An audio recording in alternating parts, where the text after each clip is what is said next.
Hi, this is Connor. Welcome to Finding Your Catalyst, Productivity Hacks and Revolving Doors. There's a mouthful in this title, but the catalyst is about the research spirit. It's a spirit that gives you energy to keep going and going and going when your publication takes 3, 4, 5 years to come through. Productivity hacks, that's the technology side. It's the way in which you can deal with mountains of work, administration, juggling lots of things, but keeping your focus when you need to focus on your research. And revolving doors, like you may not want to be in the same room for the rest of your life. You may need to change rooms, that is, change research partners, change universities. There's always different things happening. One door closes, another door of opportunity opens. So we want to tackle each of these areas under the banner, how to increase your research output and impact. So let's get into it, shall we? Okay, so first of all, this is what I put together one Sunday early in January when I was thinking about, okay, if I were to talk to my staff, I've got 23 here in the accounting and finance department, what would I talk to them about research? What can I teach them? Like, I've published a few papers, many, and I'm in a particular area that not everyone is in my area. So how can I transfer what I've learned and my ideas to other areas, to other staff? So I sat down and wrote this out. You know, that research is all about finding the spirit. There's a notion of citizenship in which you are participating in the research community as editor, reviewer. Of course, there are deadlines, of course, a promotion deadline coming along and KPI deadline coming along. You know, you need to bite the bullet and submit to a lower journal if you need to get a publication out. There's lots of these things happening. But to sustain a good research profile, you need lots of deep work. You need lots of resourcefulness. Just a minute. You need lots of deep work and you need lots of resourcefulness. What do I mean by that? Well, deep work is about being able to focus and being able to have the technology and have the situation where you can sit down and really focus and really understand and be creative about what you are writing and how you're writing, who you're writing to. Whereas resourcefulness is thinking about, okay, what is your competencies? What are the role models in your area? And is there some way I can get data from particular industry groups that becomes proprietary and then makes your research even more impactful because you're not just beholden to secondary data, which many of us are. So this is what I came up with, this research train, where we've got to look at these 6 things and think about them and balance them and think about how we can improve in every one of these areas, because we need to make improvements in every one of these areas in order to be sustainable in our research. So what are you going to learn in today's session when we talk about finding your catalysts? Well, first of all, I'm going to cover the research spirit, and that's the beginning of your energy, because it's the beginning of why you're doing what you are doing.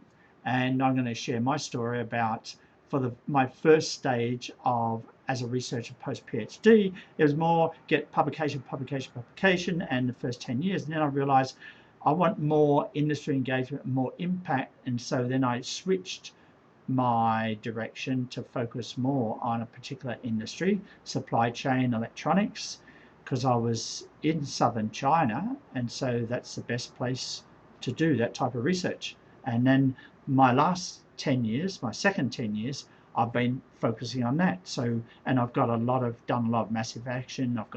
My spirit is there. I've got lots of energy, and so that's where I am now. I'm going to talk about deep work. Then we're going to talk about systems. So systems are things where you get habits in your mind in place, but also you have physical systems around you that enable you to get started very, very quickly and switch channel very, very quickly and get back into writing immediately after teaching or after some administrative duties that you have. Then we're going to look at working papers and articles, how you can use tables and figures and diagrams to think about visualizing the literature that's out there, and that's very important, especially when you're presenting. When you are trying to communicate to reviewers, what is that one thing that you're adding to the literature from what you're doing?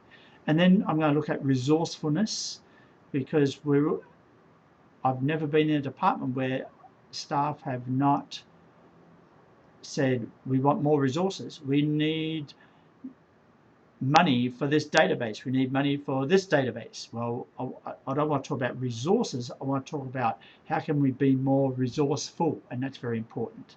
And part of that depends on who are you in terms of your competencies. Are you a storyteller, an analyst, or a data person? Then finally, there is the data, and that is there some way over the next 10 years you want to move and be more impactful? Maybe you want to move from an area where you're focusing on secondary data and moving to working with primary archival data, and that's where it's not easier to do that work, but when you do that work and do publish the results of that work, often it's more impactful because it's very specific and very contextual to a particular industry. You can use it in teaching, you can use it in consulting, you can use it in industry presentations. So that's what I want to talk about. It's about finding your catalysts, these 6 areas, and look forward to seeing you in the session.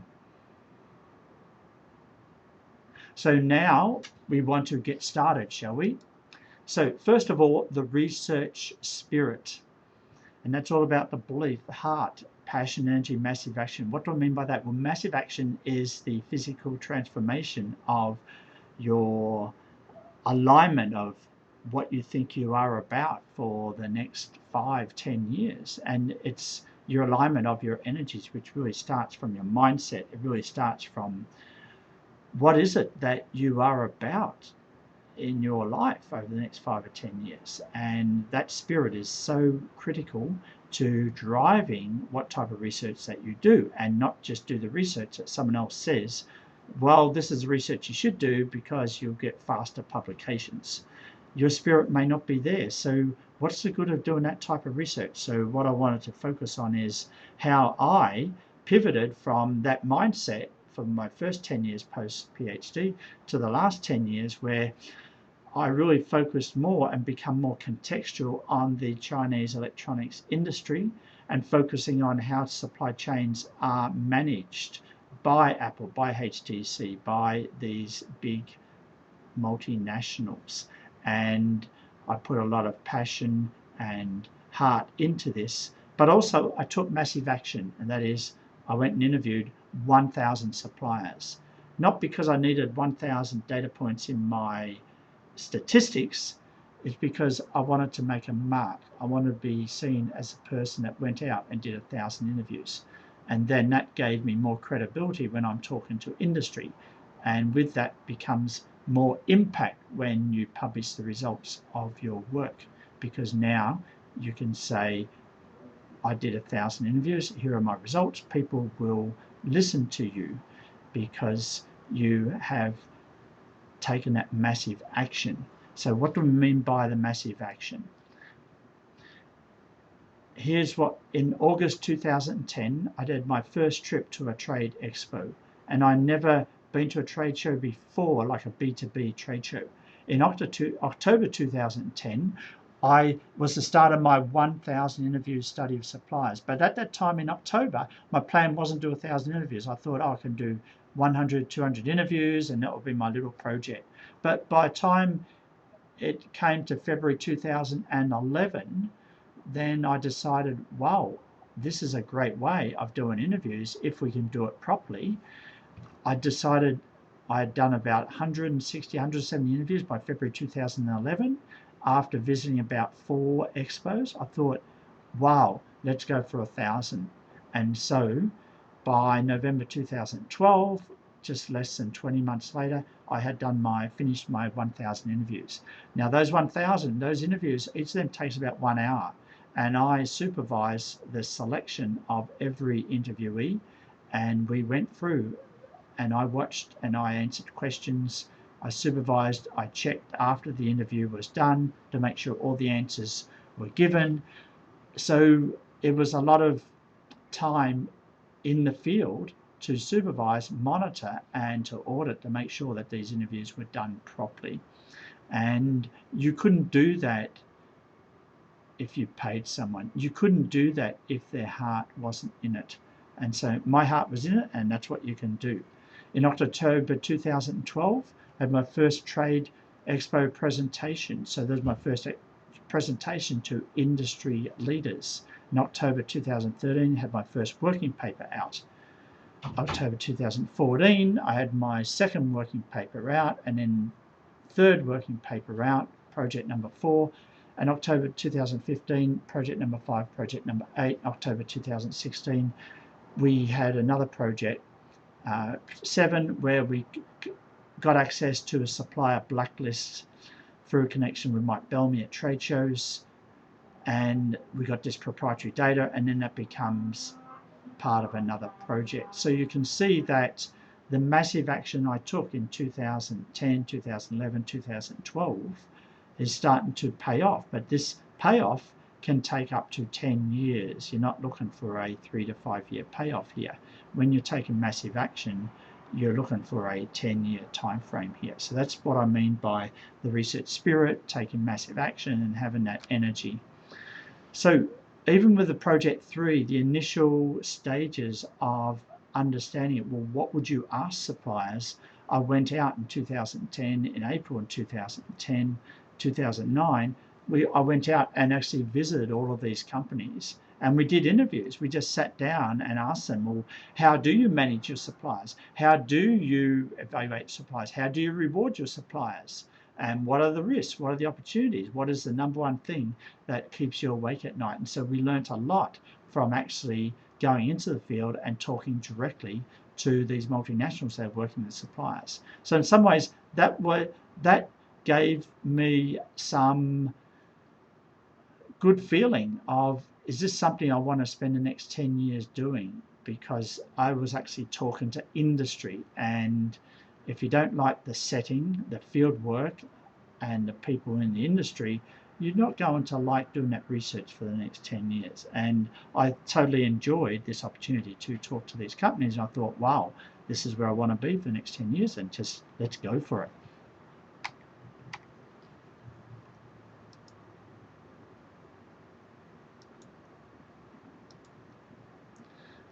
So we could summarize the background of the China Supplier 1000 project. As I said, project 3, 2009, 2010 came out, but that led to some kind of working paper or table that went into the back of another paper that I was trying to write in 2010.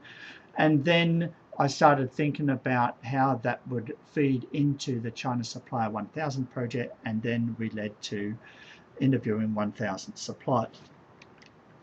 And so with the China Supplier 1000 project, the whole idea was to integrate the research data collection and talking with industry, face-to-face interviews, talking industry, research papers, but also literature review would go into the draft instrument, pilot study, survey design, but literature review would help in informing the research papers. But all the way through, there was interaction with industry, and I got to present to ANCHAM, Canadian Chamber of Commerce, the Australian Chamber of Commerce, the Hong Kong Chamber of Commerce, lots and lots of chambers of commerces. And so there's some photos of me on the ground with all my team. So that was fun, and that lasted 2 years and 25 trade expos. I think we did more than 25. I think it ended up at 28. I lost count. Now I'd have to go back and do an audit to find out how many I actually did. So at 29, I think that's the real number. Okay, so here was an interesting outcome of that. Was in 2011, I asked 644 suppliers, what is your number one challenge? And so cost control, competition, sales growth, productivity. And you think, so blur, tell me another thing. We all know this. But you don't know until you ask lots of people and you actually get the data. It's the data that speaks louder than words. And so cost control is very, very interesting, because when I go into the class and talk to my accounting students on cost management, they think, oh, so boring. Why do we need to learn this? Now I can say, look, cost control is the #1 challenge of Chinese factories. This is why we are teaching you cost control.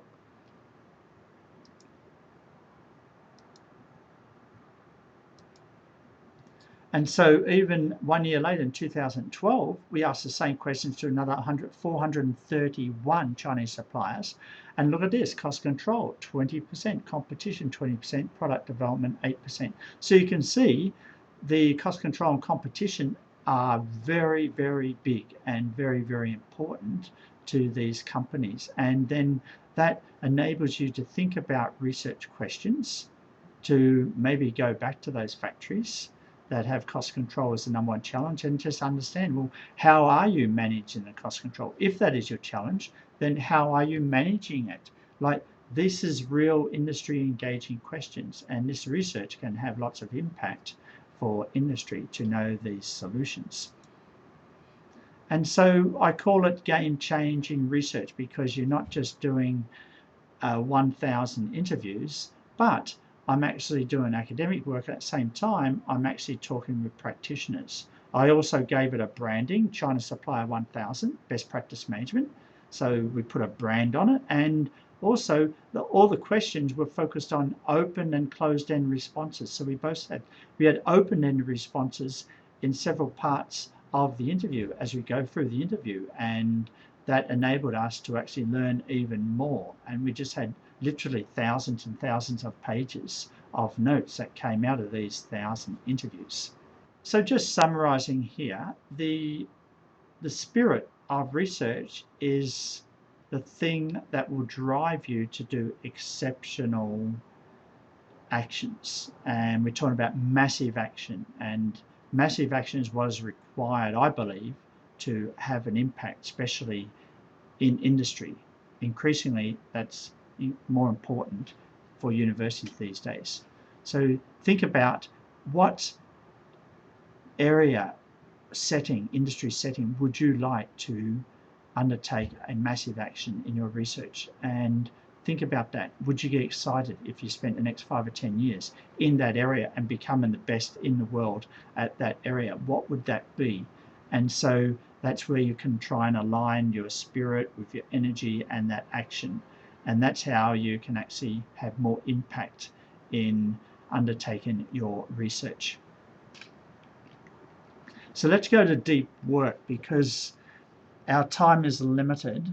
We all have the same amount of time here, and we want to think about, can we better manage the time that we have? And I got 2 big ideas, and one idea has come from someone else, a course I did on productivity called Manager and Maker Days. And that is, you may select Tuesday and Wednesday as your maker days, and then Monday, Thursday and Friday as your manager days. So on the maker days, you close the door, you have a sign saying, today I am making something, do not disturb me.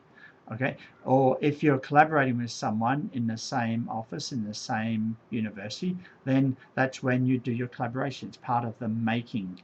Okay, then on your manager days, that's when you do your administration, that's when you do your teaching, that's when you engage with industry. And then, so in other words, you're dividing not hours in the day into managing and making, you're dividing days in the week into managing and making. And that enables your brain to be more efficient at focusing on the job at hand. And that's very, very critical for doing deep work with your research. Okay, so that brings us to technology, where we want to talk about headphones, natural reader, Grammarly, workflow, voice commands. And look, let me grab some headphones now, because I've got these Bose headphones, but there's got some cheaper ones here, Bluedio and Gosner. But you put these headphones on and you sync it with your smartphone, and the big thing here is natural reader. And what do we mean by natural reader? We're talking about that there, natural reader there. So we click on natural reader, click on that, and then there's the article that I'm working on. And so what I do is have an easel here, and I can put the article on here, right? And then I can put my headphones on, and then I press natural reader. For example, Samsung suffered a and suddenly this is reading back to me in here, and then I can get my pen, red pen, pink pen, and make notes as I'm reading through. Oh, that sentence doesn't feel right, and then you cross it out. Or I need to write this here. But you're going through the whole paper and you're making notes. I like that. That sounds good. I don't like that one. Oh, I like that one. And that's how you do it. That's how you do it. You use this as your prompt to get your brain into action and to get your brain to focus. And because this is reading it to you, it's much easier for you to pick up errors, and you use it easily. You don't need to do it directly with the computer. Remember, the whole idea of writing on paper makes it much more textual. It makes it much more focusing because you've got that pen, you've got that natural feeling of crossing out and ticking and making notes as you are listening to the voice. So that's the very big thing I want to push when we're talking about technology, using technology to help focus your deep work. So natural reader is very, very important. Grammarly is very, very important because that's good for just checking the grammar in the English in your articles, in your manuscript before you send them off. And Grammarly, of course, it costs about $139 a year, but it's money well spent, I believe, because I'm basically use Grammarly just about every week. It not only teaches you, but it's always perfect for checking grammar, checking English, checking common errors and other things. Amazing. Finally, you may want to think about voice commands. So voice commands can be, you can use voice commands on Windows to speed up things, but also you can actually do it like you have an email here. Instead of writing an email that may take time, I can say hit reply and then click on the microphone, say, hello, thank you for your email. New paragraph. I'm very happy with what you are suggesting. I may suggest that you do this, this, and this. New paragraph. Regards, Neil.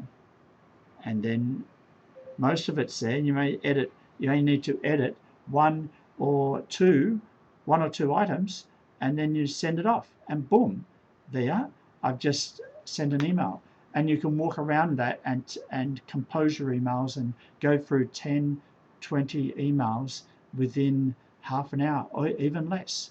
And then your composition is very good, and because you're speaking, it's much more natural than having to type all the time. So think about that. Voice commands, voice, listen to natural reader, going through making the notes on the computer, then you correct it, you correct your manuscript, then you print it out, then you listen to it again, you make notes, you correct it, you print it out, then you listen to it again. That's that system that can help keep that deep work in process. So that's very, very important. So let's go to our next section, systems. So systems is very, very good.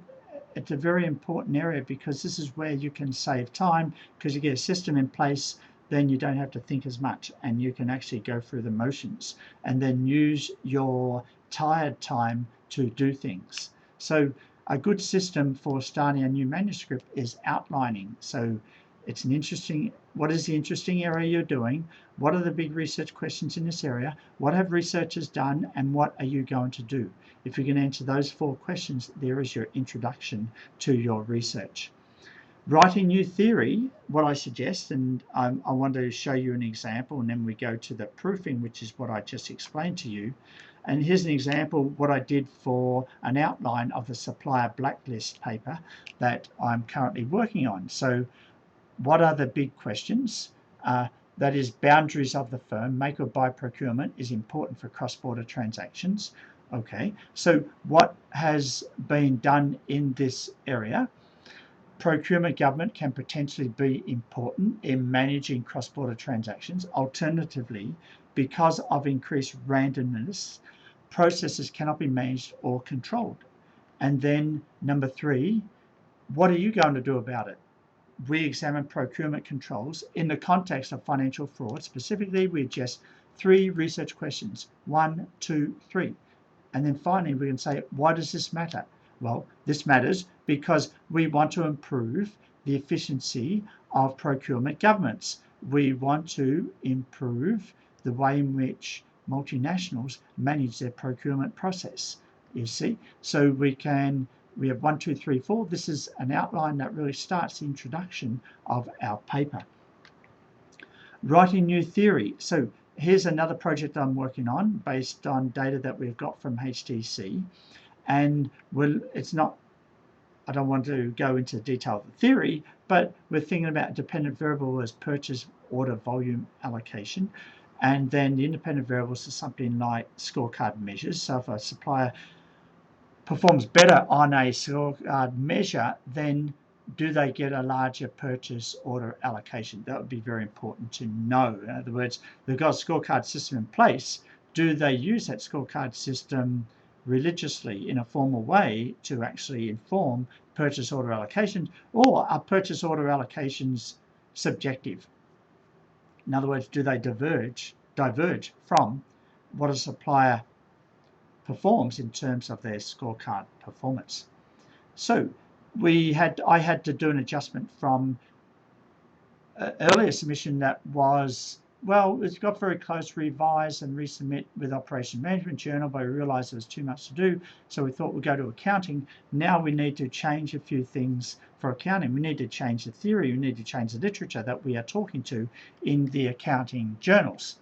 And so how can we do this fast? Well, we actually go into the accounting literature and then we find a journal that has looked at some of the theories we want to talk about that appeal to the accounting literature, and then we can copy and paste that into the paper like so, and then we can start to edit those areas to make sure that it's our own words, and that's how we can quickly improve on writing new theory. And so now we have economics-based hypotheses, outcome measures, and that was copied from the theory, but now we rewrite that economics-based models, and then we've got psychology-based models, and then we've totally rewritten each of the paragraphs. So that was a way of quickly going through the theory and kickstarting the reorientation of the paper from an operations journal to an accounting journal. So we want to move on to working papers and articles. So what can we learn here? Well, this is where you need to draw a table or a figure to demonstrate the relationships that you are exploring and the relationships that you're not exploring. So let's have a look at that. Then I'm going to look at reviewer comments and how you can actually think about how to revise and resubmit. In other words, tabulating the reviewer comments and then converting it into a reviewer comment letter and actually getting the assistant of people online to help you do that conversion, and then you send it off with your revised manuscript. So here's an example of how I've used tables to explain what the literature is talking about, the control of supply chains. And so organizations or the accounting literature has talked about the green, that is product complexity and bargaining power. They've talked about the yellow, that is the type of governance mechanisms, and they've talked about the blue, and that is the type of decisions that are being made in the supply chain. And we can then map the green, yellow and blue in terms of what studies have actually looked at connections between the green, yellow and blue. And so now we start to get a picture of what the literature looks like, diagrammatic form. And then we can actually map up just a green, yellow and blue in terms of a particular paper. So we know where a paper is drawing its constructs from, the green, yellow, or blue. The green being determinants, the yellow being governance mechanisms, and blue being performance outcomes. And so here again, we've got the green, yellow, and blue, but now we have stuff associated with the red, and then we've got orange. And so this is more a broader scope of the literature and then we map out all the different elements or different papers and what links they have actually explored in the literature. And this is very good for a PhD student to do, especially for a literature review. And there we have, and there's all the literature we have here. Okay, so another way of a creative use of tables and figures is something like what Anne Lillis did in her AOS 2002 paper on managing multiple dimensions of manufacturing performance and exploratory study. And so what did Anne do? Well, of course, Anne used several tables and figures. And first of all, she set out the whole framework of a profit center level strategy, performance measures of the different subunits, and then the functional subunits outcomes and their strategic interdependencies. And then in the next table, what she would do is actually bold out the areas that her study is primarily focusing on, because there's maybe not enough room in the paper to focus on everything, but also the interviews, and maybe not enough time in the interview to focus on everything. There's always a boundary or a fence you need to put around the tables, the literature space that you are speaking to. So here is the literature space here, and then here is what Professor Lillis ultimately focused on. So it's very important in creative use of tables to show reviewers that which part of that literature space is your study focusing on.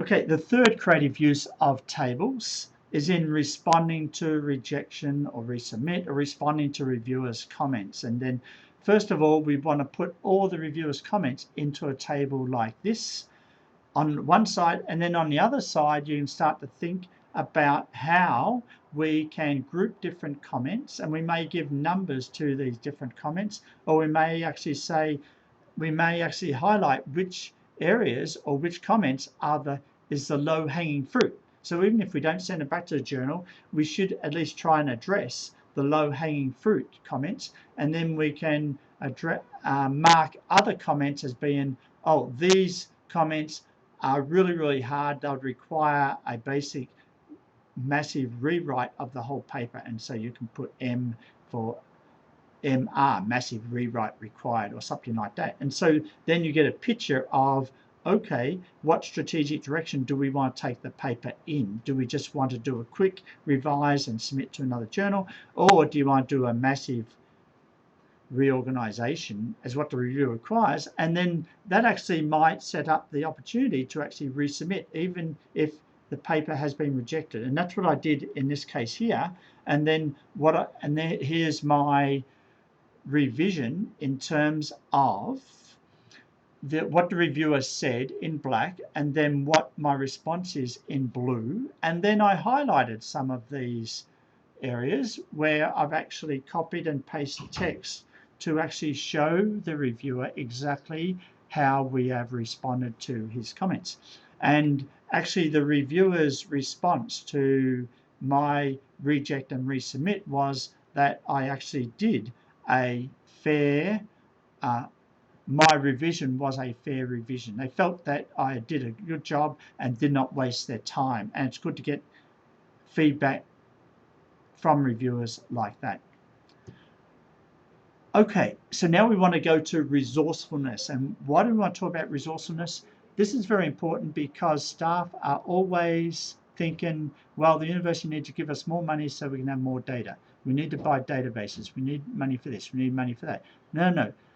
Yes, the university can do that, but if you're always relying on the university, you're always going to not be happy. So how can you be more content with what you have got? You need to become more resourceful. And the first way of becoming more resourceful is think about, who are you right now? without extra university resources, who are you? What can you do? Are you a storyteller? Are you an analyst? Or are you a data person? And if you try to do all three, your productivity is going to go right down. It's better to focus on one of those areas. So you could be the data person. Like I'm a data person because I can get access to data through various industry bodies. I can get access to primary data, archival data through my various connections. So what I like to do is actually team up with a storyteller and team up with an analyst. So then the analyst can focus on analyzing the data, and I can go to the analyst every week. Look, can you try this? Can you try this? Can you try this? And I'm not beating myself up in terms of trying to analyze the data myself. And then I can go to the storyteller and think about, okay, this is what we found from the analyst.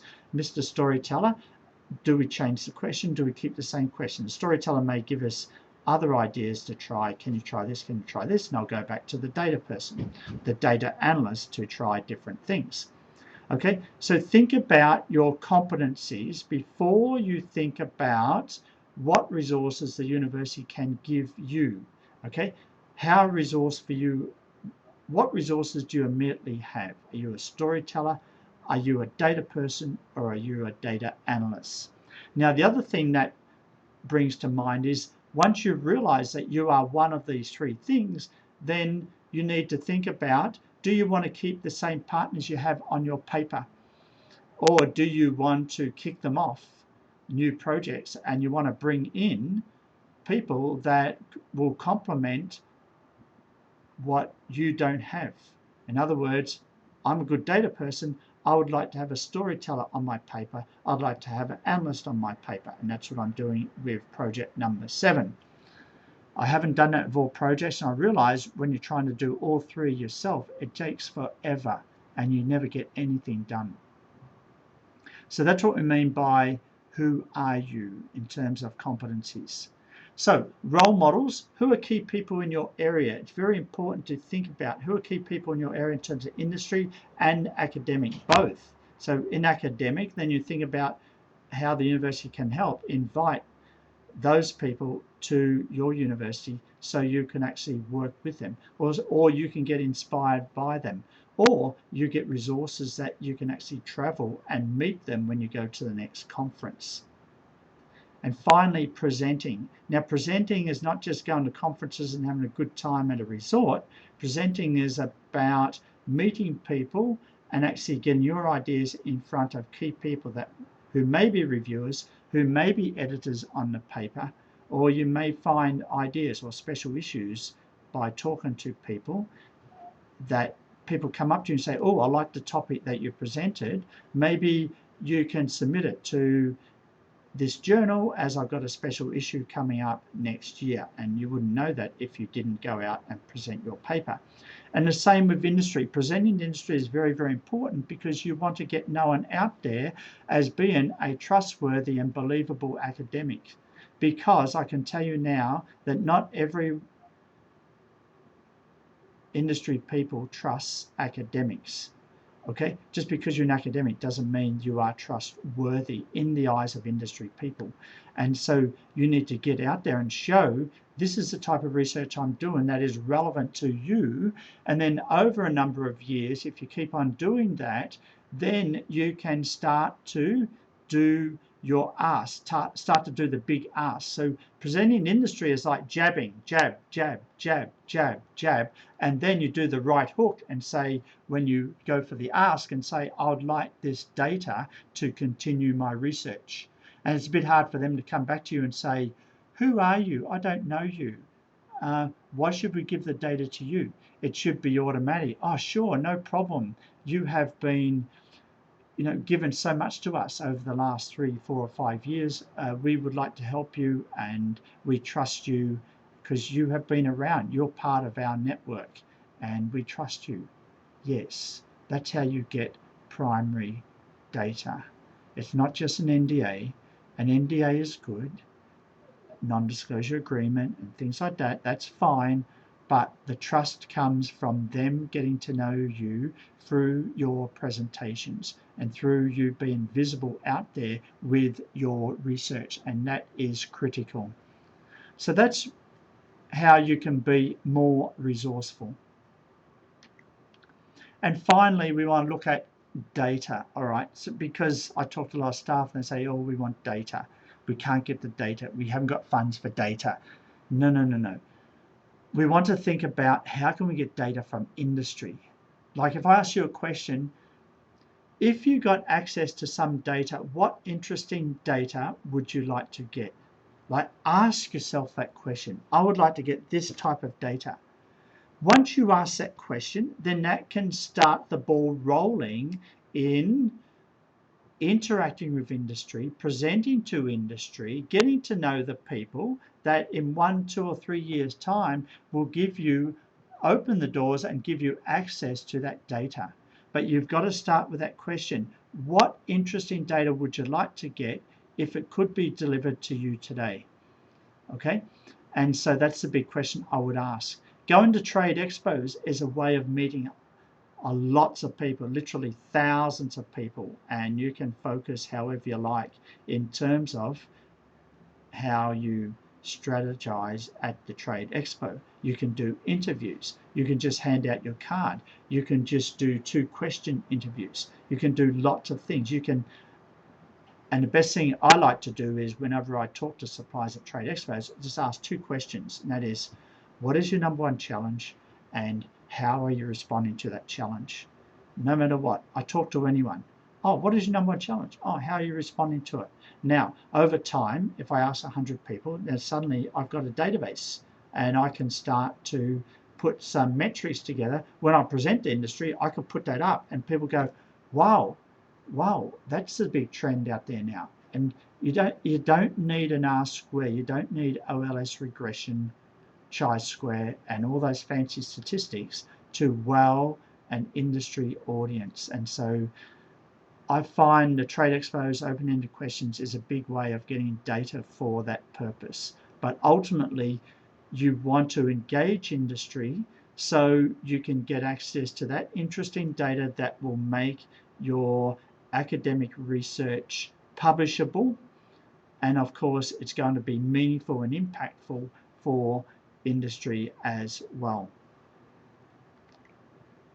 So I want to bring you back to a final part of today's talk, and that is this 2 open questions. That is, what is your number 1 challenge and how are you responding to it? And these 2 open-ended questions enabled me to write Project 8, and actually we recently published it, and I was amazed. Originally I asked in those 2 questions for the purpose of talking industry, but in the end we asked it so many times that we got enough data and we were able to put it into a paper and then publish it in an academic journal. So in 2011, number 1 challenge, and in 2012, the number 1 challenge, and then suddenly those 2 open-ended questions resulted in this paper, Challenges in Gaining Supply Chain Competitiveness, Supply Response Strategies and Their Determinants. And we just published this recently. So this is what can happen when you ask 2 open-ended questions. Like even in this paper, we have this strategic response framework, like your major challenge and major customer characteristics, and then supplier strategic response. So we grouped all the responses into strategic marketing, business engineering operations, or business restructuring, economic. And then there's our number 1 challenge. This graph is actually in the publication, and it's over 1,075 suppliers, cost control, competition, sales growth, product development. Wow, like this is the data I showed industry, and now this is in an academic publication. And then we have figure 3, strategic response to number 1 challenge, 28% marketing response, 54% was an operations response, 8% economic response. And then we're able to understand what is the drivers of these responses. And that's what we showed in the end, that the drivers of these responses are associated with what challenge they're being faced, and also the major customer characteristics that the supplier is supplying to. So there you have it. There's a paper that came out of asking 2 simple questions. What is your number 1 challenge and how are you responding to it? So there you have it. Finding your catalyst. It's about getting that research spirit, having that deep work in place. The systems are very important. Working papers and articles, critical. Being resourceful comes from starting with what are you now? Who are you now? What can you do now? And finally, the data. In the end, the best data is the proprietary data that comes from industry, and that takes time to cultivate the relationships. But in the end, if your research spirit is there, you're taking massive action, that data will come to you. So I wish you good luck with finding your catalyst for your research, and drop me a line if you've got any questions. Bye for now.